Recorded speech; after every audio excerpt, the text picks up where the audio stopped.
Shrikant, the man himself, is here, president of Harbinger Systems. Shrikant, I'm going to turn it over to you to start the session and introduce your co-panelists.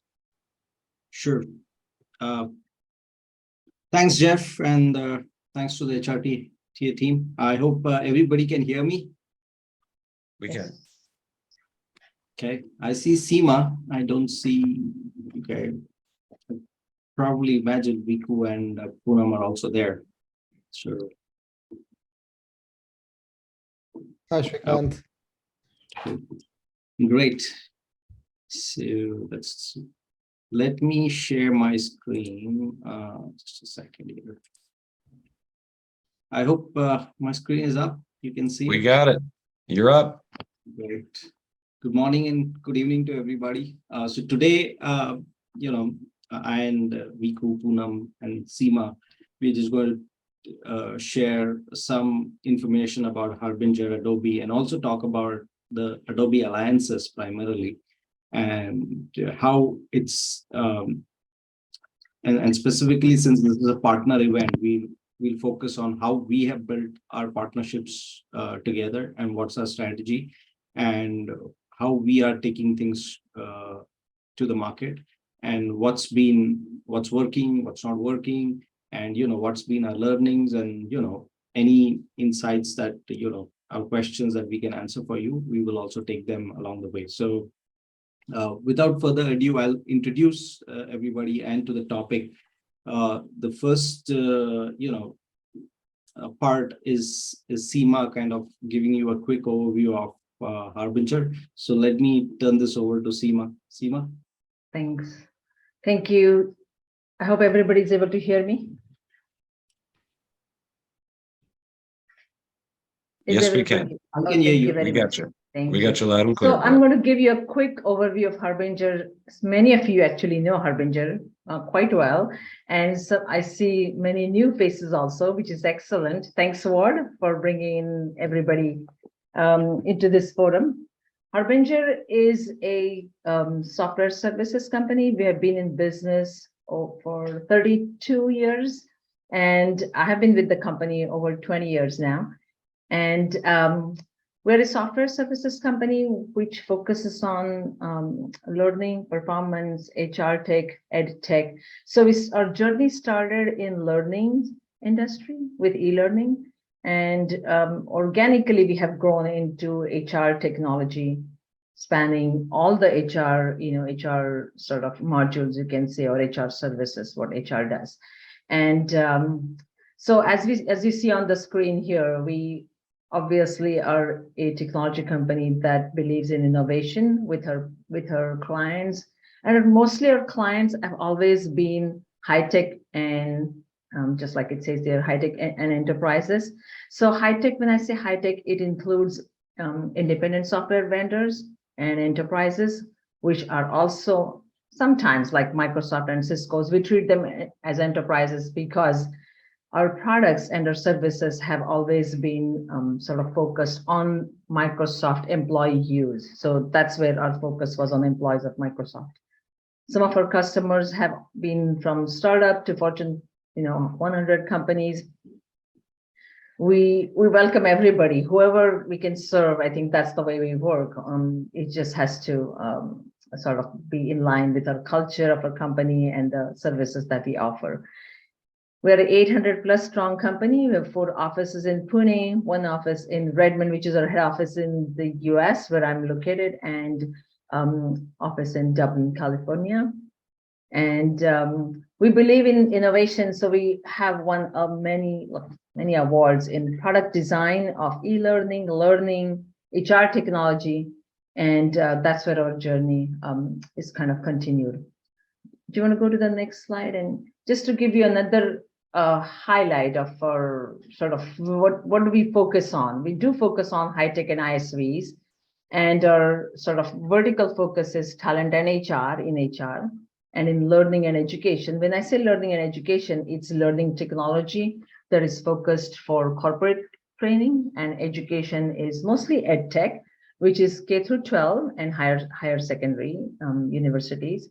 So that's where our focus is. It kind of ties in very nicely because we started with e-learning and performance and kind of evolved into HR technology, which is not only the technology, it's about employee, it's about their performance, it's about employee experience while they're learning and their careers. So that's how our journey kind of has evolved. And on the right-hand side, you see enterprises and employers.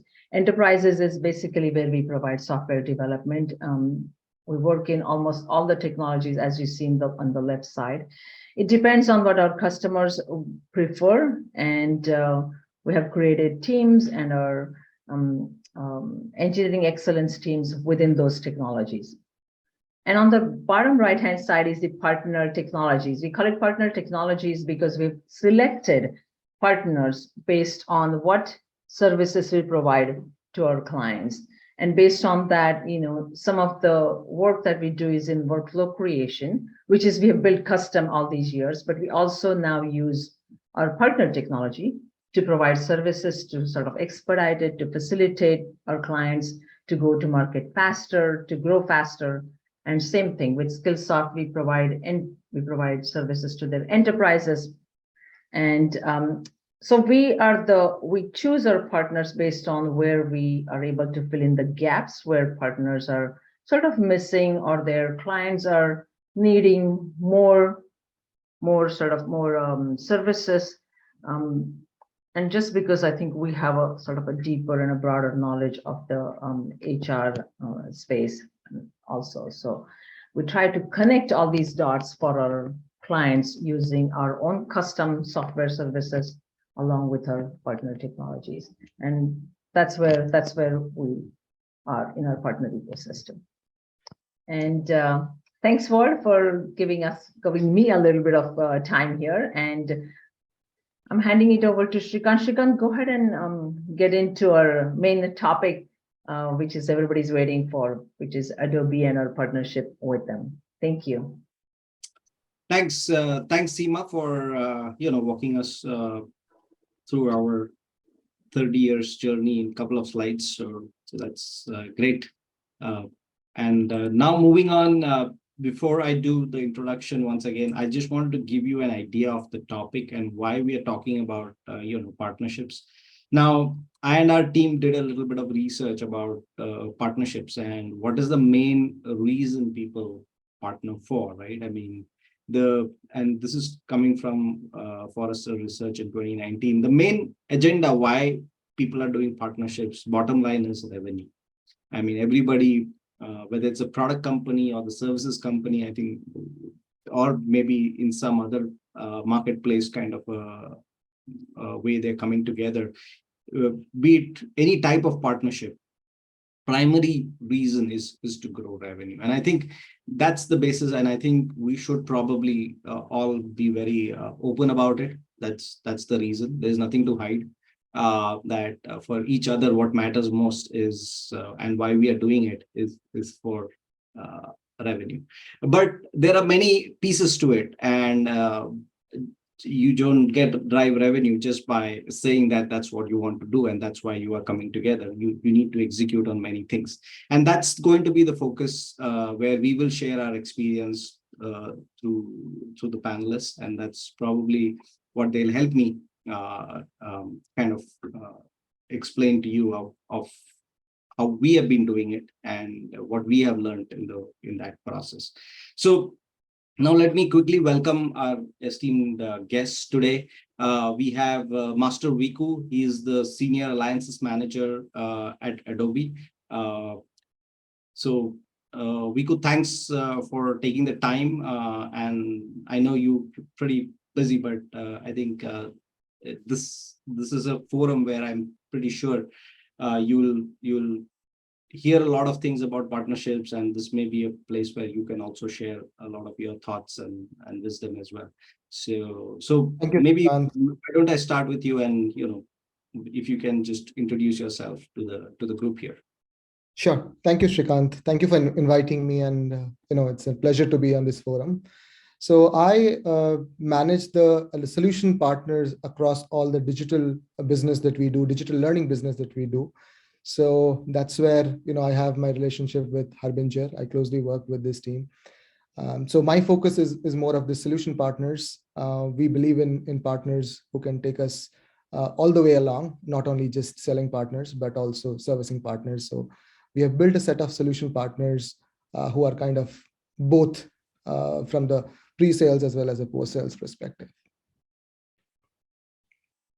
Thanks, Viku, and welcome once again. And we look forward to hearing a lot of your experiences and stories as we move through this conversation.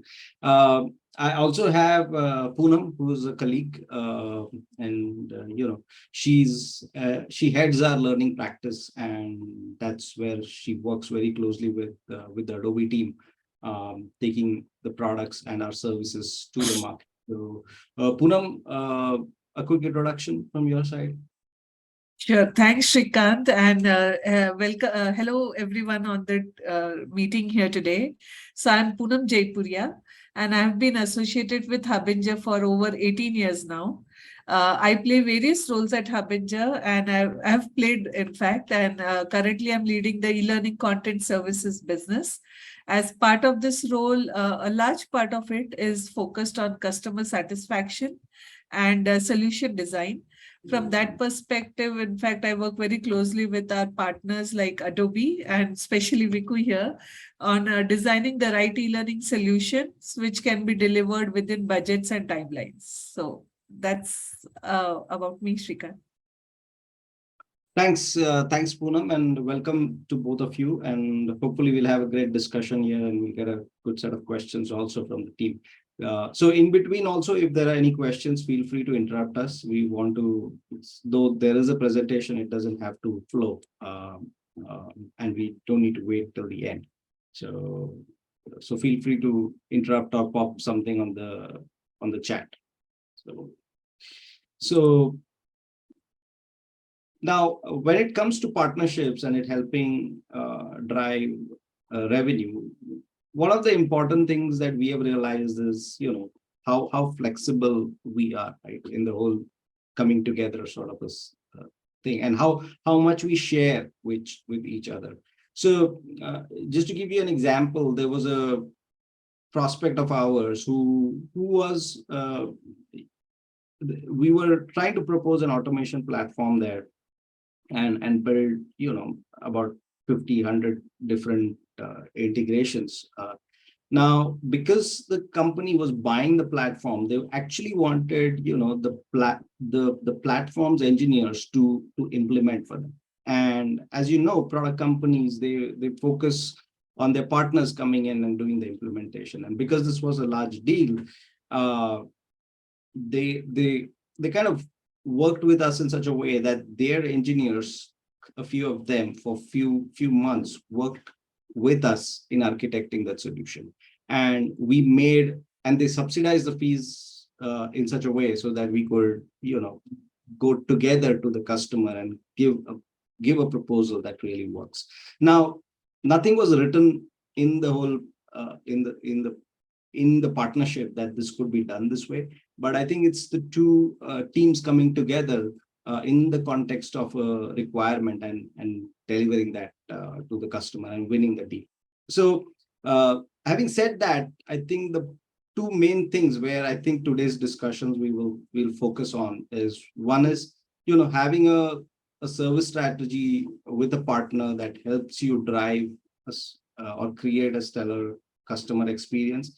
And on the second, and in parallel, as we're talking about driving revenue, having a collaborative go-to-market plan, like why are you coming together? What are the things that you're doing together, and the importance of that and sharing of that. So those two probably are the pillars, and how to do that and how it's worked in some cases and those experiences, I will lean to our panelists who have the experience and in actually doing this. So we'll hear from them as the discussion progresses. So let me pose the first question from my side to Viku here. And Viku, Adobe works with so many partners, right? And so from your perspective, what's been your experience working and selecting with partners, and they improving the experience of using Adobe products finally for the customer? What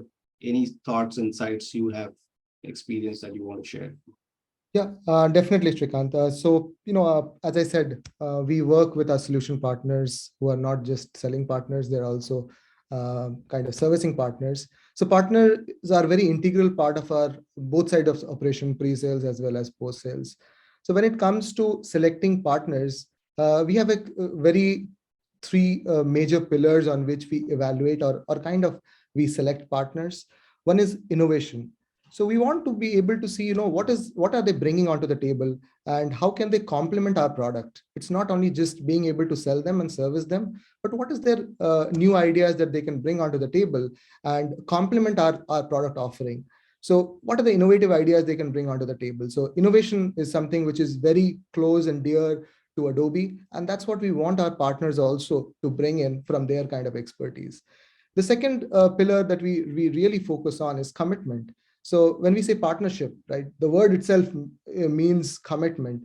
So are they vested in the mutual success, right? It's our customers, it's their customers as well. When we say partnership, so are they vested in the mutual success? Do they believe in our story that we are telling, or have they just come in for revenue? So Shrikant, I know you said it's all for revenue, but I think somewhere if you don't believe in the story, if you don't believe in the product, you might do it for the revenue, but you might not be able to do a great job. So that's where we see, is there a commitment, and is the company or the partners really believing in your product and your product pitches that yes, we are ahead of the competition and let's go ahead together. So I think that's an important piece that we really see when we look at partners, how they are committed to us in this whole partnership together. And the last thing that we really see is collaboration. So, you might be doing all things correct, but if your collaboration, because this is a tri-party engagement, and, if you're not able to collaborate, that's a disaster, right? That's a recipe to failure, I would say, even if you have all the ingredients. So collaboration is a very key piece. And we really look at our partners who are able to collaborate, because it's very easy to go in silos when it becomes a tri-party engagement. You can have a conversation with a customer, and you can just loop out one of the stakeholders, and probably as a product team you are kept in dark, and all those situations can really arrive very soon and very fast, and can have really changing scenarios. So collaboration is key to us. So these are the, I think, three major pillars on which we really look at and evaluate our partners. That's great. That's an interesting thing. I have a follow-up question for Sure. you on that. So some of Adobe products, are very, everybody uses it, right? I mean, it's part of life. So, but there are some which are very, very specific, like it's focused on a specific industry. So does your partnership strategy change when it comes to, these different types of products and solutions? I would say, if you look at these three pillars, these are quite generic across. Irrespective of what product you're selling, whether it's quite a known product or an unknown product, you need innovation, right? Because the way you can stay, so the things that are very common can really go outdated if you're not innovative, if you're not kind of bringing new things to the table. So I think, and that's similarly applies for the new products as well, which are not very known. So you need to have the innovation to bring it out to the audience, right? So innovation plays both ways. Similarly, if you look at the commitment, I think it plays equivalent for both the new products as well as for the known products. And collaboration, I need not to say that, no, that's something which we all need.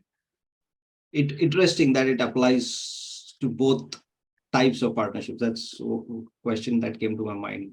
So thank you for clarifying that. Poonam, your thoughts on this topic? I know you had an example. Let me bring that up. Right. So Shrikant, thanks for that question. And I thought, what better than a case study to discuss this, right? Like how does a partnership really work? And we can also look at it from the three pillars you just talked about. I'm so happy to hear those. But yeah, so this is a case study. I thought I could bring this up in front of all of you. So we'll wait for Shrikant to get the slide there. But yeah, basically this is a fintech based product company which is based out of US, and we recently worked with it as part of the Adobe partnership. And before I share how Harbinger value added in that whole conversation and to meet the customer satisfaction, maybe Viku, can I request you to just share your initial experience of onboarding this customer and presenting Harbinger as a partner to them? Anything you would like to share before I get into the details of it? No, I think this organization was really high. I mean, they really had great ideas, but they didn't know how to execute, and that's where they were looking for a strong partner who could come in and help them to execute. And they looked up to Adobe, and they didn't know anything about the partner. They said, okay, we want to trust Adobe to bring in their preferred partner, or their set of partners, and let us leave the success onto Adobe. And I think that's where we brought in Harbinger, and we did this together to make the customer successful. Great. Thanks, Viku, for giving that background, because that really helps since you started the conversation before Harbinger came into picture. But what I would like to emphasize based on what Viku shared is a couple of things which came up when we got introduced to this prospect at that moment. First, they had already decided that they would go with Adobe Captivate Prime LXP, which is now called Adobe Learning Manager. But as Viku shared that they knew that they want to use Adobe product, but didn't know how to use it. They knew what they want to achieve, but didn't have clarity on what it takes to make it happen. And that's where Harbinger team came in. So there were two aspects of this whole project. One thing was integrating Adobe into their ecosystem and so on. They had their own development arm. Now, like Siva introduced at the start, actually Harbinger itself has a very strong product engineering company. But under the partnership, we felt the need was not to do the engineering, but almost become a consultant of Adobe Learning Manager product for the customer and help their engineering team make the most out of this investment. And that's where the partnership starts coming in. Like, what is it that we can do to make this customer successful? And that's where, Harbinger actually had one of its senior architect come into picture as a consultant of Adobe to help the engineering arm with the implementation of it. The other part which came up was they already had a lot of e-learning content, about 180 plus courses, which were in an old technology, and they wanted to migrate it to Adobe Learning Manager, which is what they were implementing at that moment. And what Harbinger team did was we put up a team together for Adobe Captivate product. It's an authoring tool to create e-learning. And we started with the plan of, okay, how do we modernize or migrate courses from an old tech to Adobe Captivate? Now, at this moment, the surprise was they actually were already running on a very tight timeline, and they literally wanted to launch their first set of few courses within a week's time when Harbinger came in. So that's where the collaboration aspect, like Viku talked about, what we decided was we'll quickly put a team together, which will develop a bunch of Adobe Captivate templates and focus on the first 10 courses which were supposed to be launched, to make sure that, because there were many moving parts in the project, there was Adobe Learning Manager being implemented, then courses to be deployed on that system. We actually had a collaborative stand-up where Adobe team, Harbinger team, and the customer team members all used to meet every day morning to plan the day and make sure that, we are able to achieve our immediate timelines so that the launch happens successfully.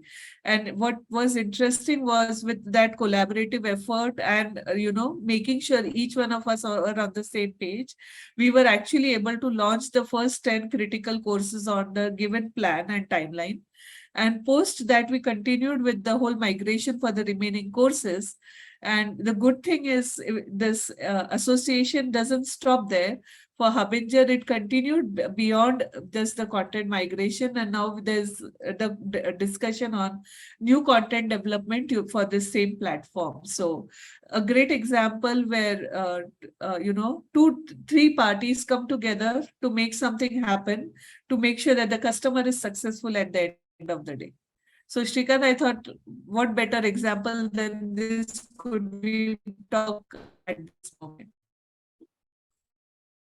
Hey, thanks, Poonam. I think your connection probably was breaking towards the end. I don't know if it's me, but probably it was.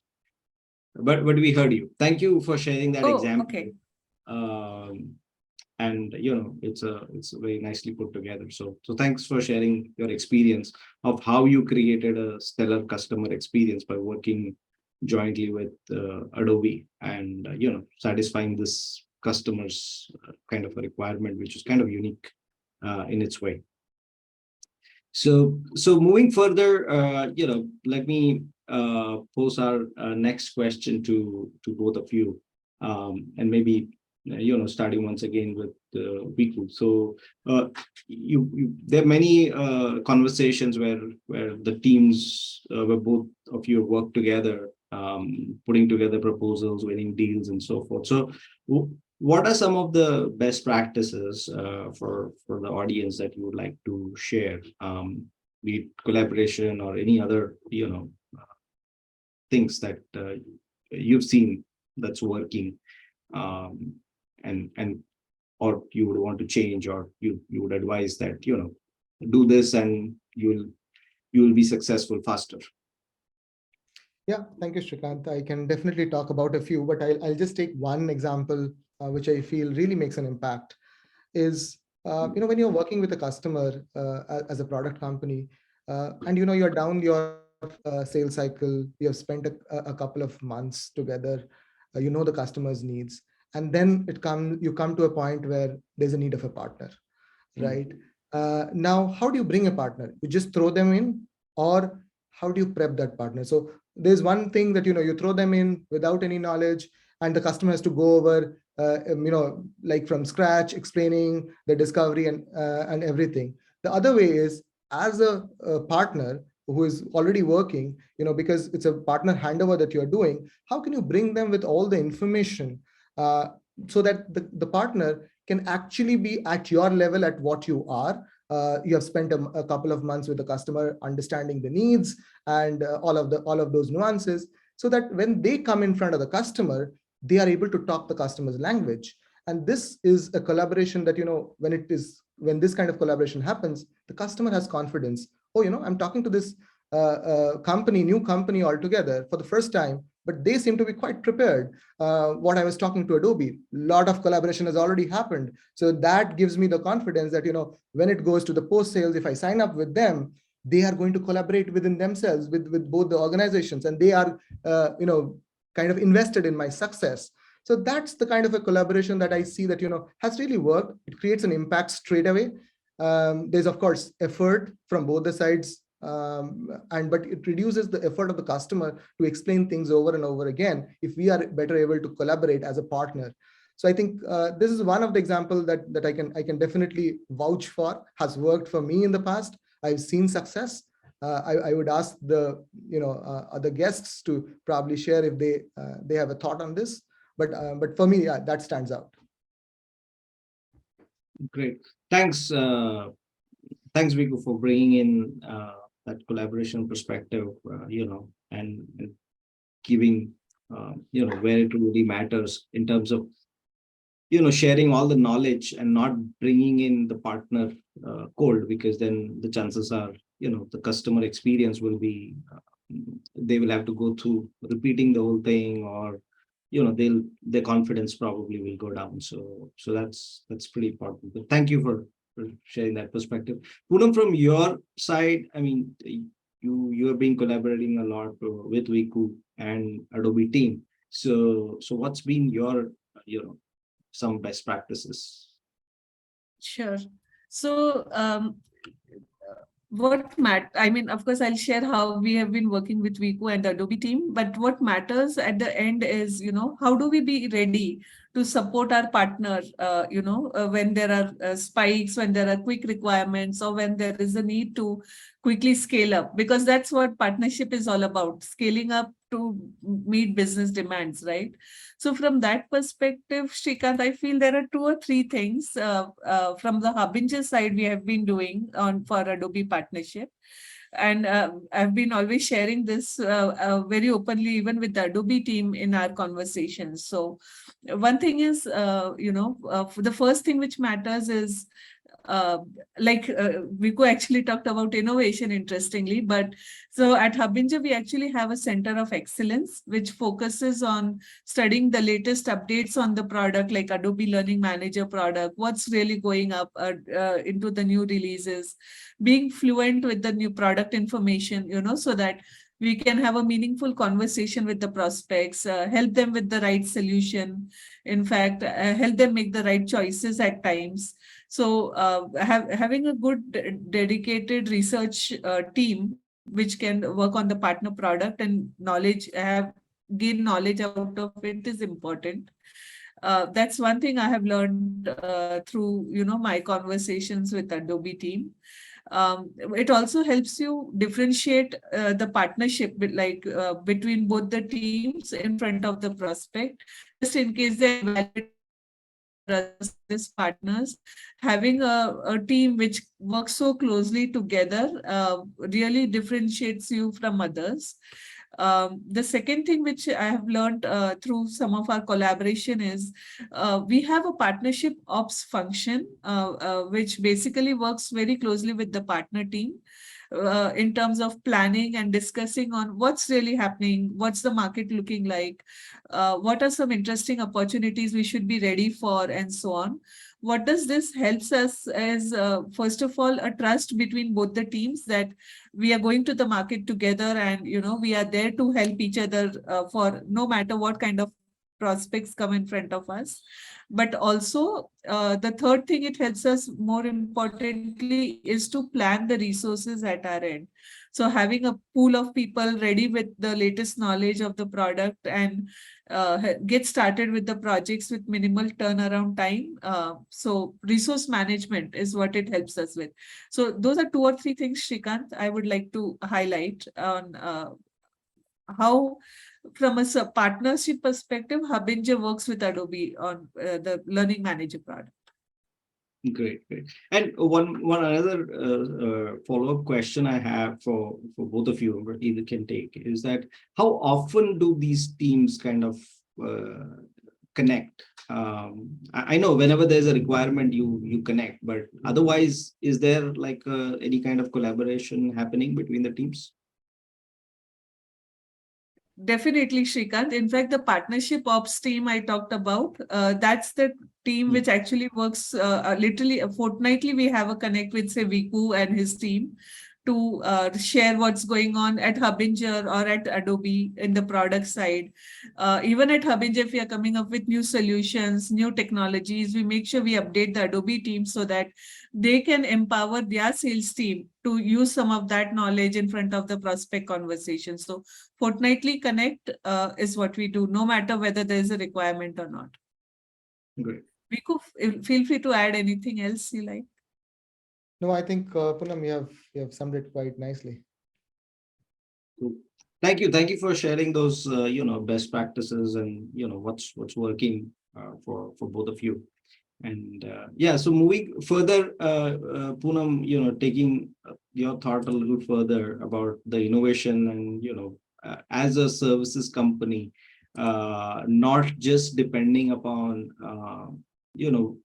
thinking about how we can implement a particular product, but extending that to where customers why they want to use. So for example, in the learning context, when we encounter customers today, they are looking at transforming learning, right, within the organization, like skilling at a pace where, which is unprecedented, because the turnover that's there in the teams these days, or the sudden growth that happens because of certain market conditions, they need to be prepared, and learning plays a very important role. So we take that very seriously, and in our solutioning, we are thinking of both content and technology together. So whether we are taking a platform, we are looking at how end customers are experiencing the whole solution, because that's the key. So addressing all aspects of learning, right, from creating content to engaging users to automating the various processes or touch points that are there, and to finally providing analytics so that there is ROI and all of that measurements, and then doing all of this through not just custom services or some intellectual property, but you giving customers that they have a scalable platform which kind of does that. And Adobe probably is an example of having that headless LMS, which and other platforms that they have from the authoring and content management side, bringing all of them and trying to fit to and give a comprehensive solution. So that's probably what we bring to the table, and maybe that's the reason Adobe also thinks that from a partnership perspective, we are helping them, because we are not only thinking of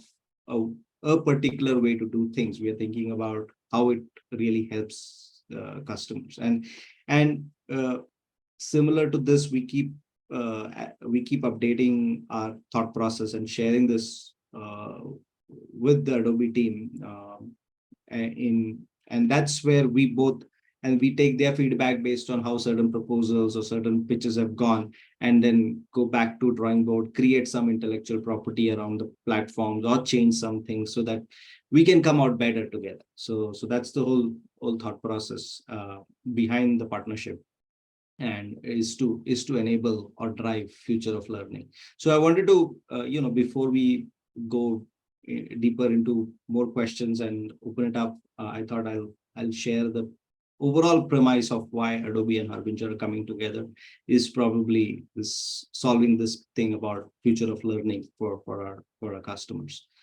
On that note, Viku, go ahead. I'll just probably add a bit to it. So, I think typically learning used to be just learning for employees, you're reskilling employees. But these days, learning doesn't only restrict to employees. You got customer education, you've got partner enablement, you have got a lot of other areas where learning is now key.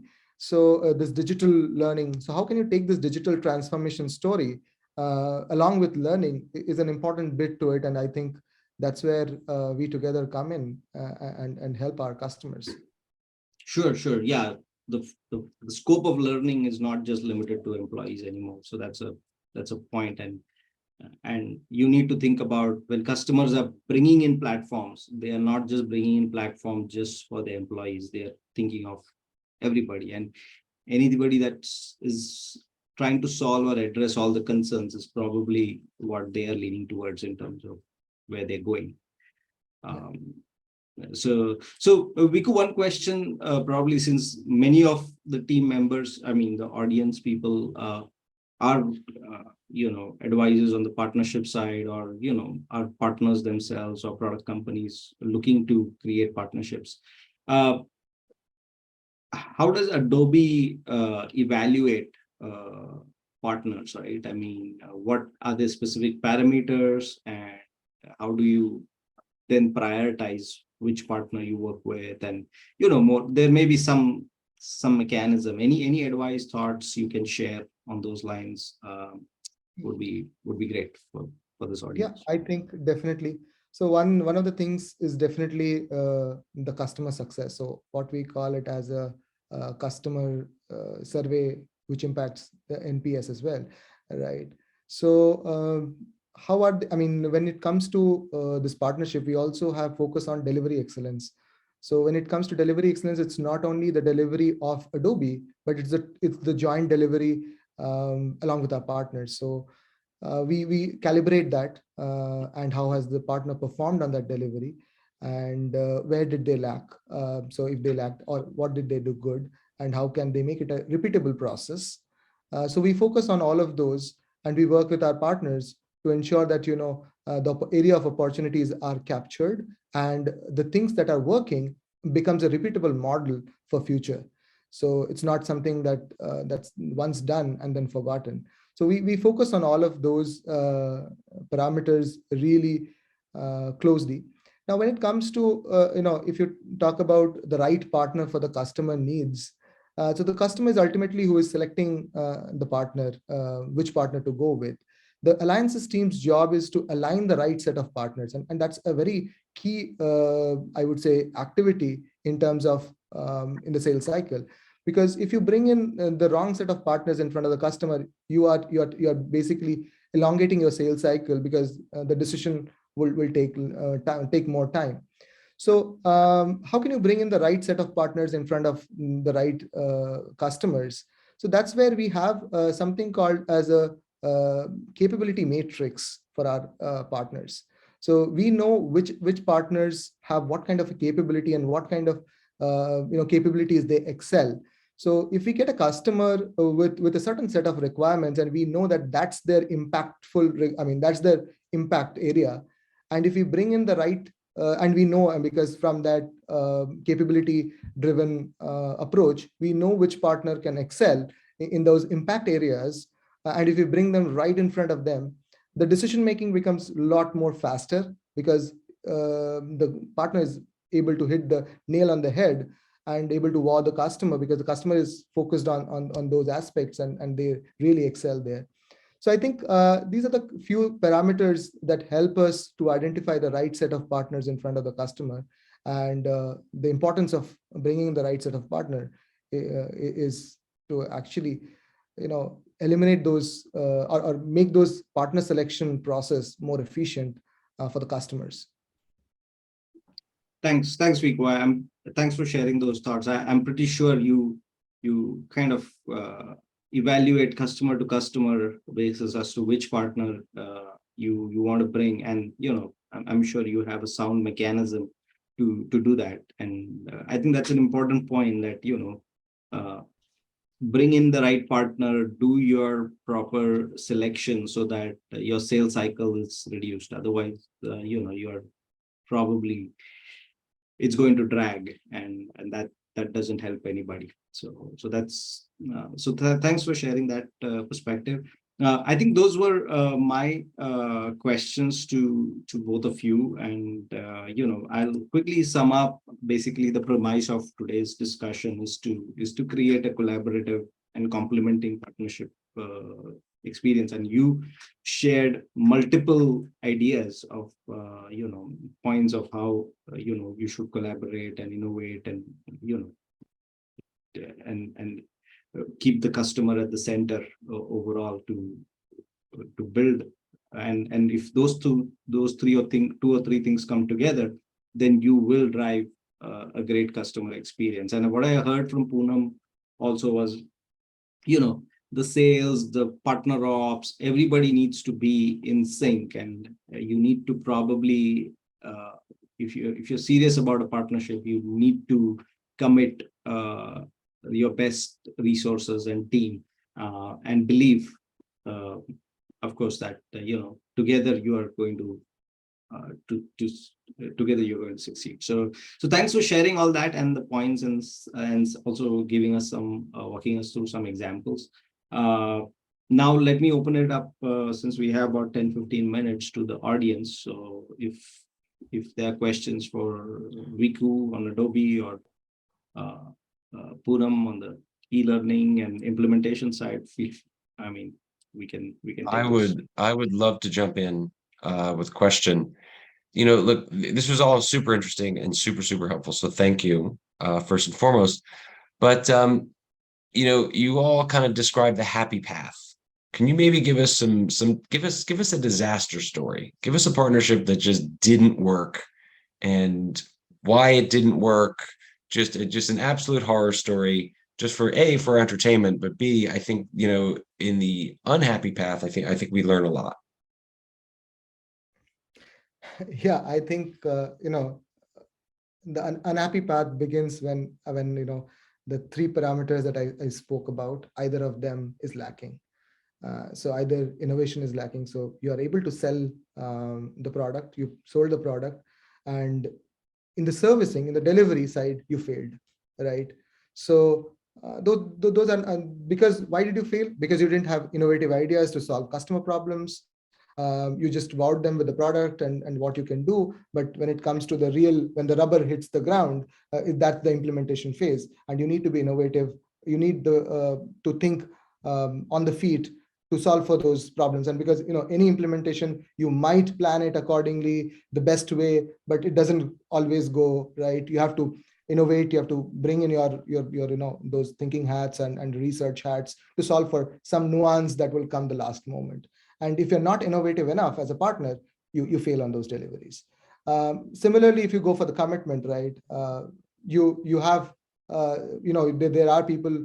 I think previously we were speaking about 20% margin, 30% margin, and those kind of stuff, right? People dive in for that, but they don't have the real commitment. They don't believe in the story, and they're not able to work with you. And you would see failures.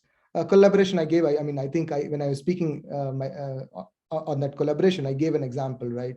You can easily go into silo. So let's take an example where you introduce. I as an Adobe would have introduced a partner. Partner went in, did the discovery, and then started a conversation on silo with the customer. And we had no clue as Adobe what they are talking, what kind of a solution they are talking. And ultimately, when things come down, it comes down to Adobe because you have introduced a partner, right? It's your partner, but you don't have any visibility onto what has happened onto those. So that's a collaboration where you failed in collaboration. So there are three verticals. If you go wrong anywhere, there is a recipe of failure. I will add there that with the last company I built, Work Market, we had partnerships with Kelly OGS, which was a large MSP, or OGC. We had a partnership with Fieldglass, the largest VMS. And we had a partnership with Accenture. And you know how many sales we got out of those partnerships collectively? Zero. And it was on us, right? Like, we were not mature enough as a company. We had no standardized processes. We didn't have teams in place. And, when Fieldglass came and said, hey, all right, well, what's your ecosystem, what's your partner program? We were like, what is that? Like, we have no idea what you're talking about. We just thought, wow, these guys are much bigger than us. They'll be able to sell our product. And it did not work at all. Like, not even a little bit. Mm-hmm. Yeah, I think that's an interesting point, Jeff. And I think that's where, I've kind of seen Adobe in my experience, that the amount of research they did with Harbinger as to why Harbinger was brought in as a partner. So I think that even if you're a large company, I think you need to, whether the partner is doing the sale or you are bringing in the partner for a specific reason of knowledge, I think that has to be very clear. And if the capabilities are not well understood, then you just end up expecting things from each other, and it doesn't work. So yeah, we as a services company, Seema knows, we started our partnership focus 3 years back, and we have been very selective in the partners we work with, and it's true that not all partnerships lead to sales. So we got to be still believe that but when it works, I think it accelerates and takes up both companies. No question. Look, we needed to put in place a person that owned partnerships, that knew what they were doing, that was an industry expert, that was a partnership expert, and we just didn't. We just thought, oh wow, like here's our marketing material. You guys go, just go. You can sell our product, because we certainly were innovative, right? Like, we built the first piece of software for people to manage freelancers. So innovation we were not short of. But process and expertise, certainly in the partner ecosystem, we were very short of. And it created a problem, because those were huge wasted motions. That's a year of collective time that was wasted to produce zero in enterprise value, because we just didn't sell anything. Yeah, that's why my first slide of revenue, right? That's, you need to ask every month whether, when you're forming the partnership and what you're doing and the efforts you're putting, is it moving the needle in the right direction? So Mhm. I think you're right. Absolutely, there are many failures as well, but we learn through that. And today we talked about the good things, but I'm sure next time when we come, I'm sure there will be some experiences where we have missed out. So Yeah. Excellent. Yes. So Shrikant, just a thought here. I think what Jeff was mentioning was a great point, because I think it's very tough to consummate go-to-market partnerships. I think your case with Adobe, it was more of a services partnership. So I guess there was a defined outcome there. But but when it comes to go-to-market partnerships, it's often very difficult to consummate. That's because I think a lot of companies tend to take what they call a marketplace approach, right? And it's not a true GTM partnership. So I think, I always believe it's better to stay out of marketplaces, because there's only some some generic visibility, but never really any tangible revenue coming out, because unless you have a GTM strategy with the partner, with some committed deliverables, it will simply not happen. yeah, makes sense. So That makes sense, Thomas. I think, we look at, when we say solution partners, we do have a GTM as well. So that's a very robust program that we have kind of built along those lines that you spoke about. Yeah, thank you. Is that to say that, marketplaces, Neil, look, when you say marketplaces, Thomas, I want to make sure I understand. Are we talking about things like the ADP marketplace? Yeah, I think a lot of large players, tend to have maybe 50, 100, 200, 500 companies on their marketplace, because they say that these are niche products. And if there is demand from any of their clients, then, then they would commit an integration.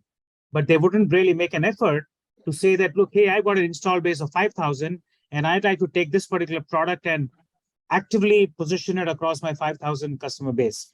It's more opportunistic. My client has a requirement.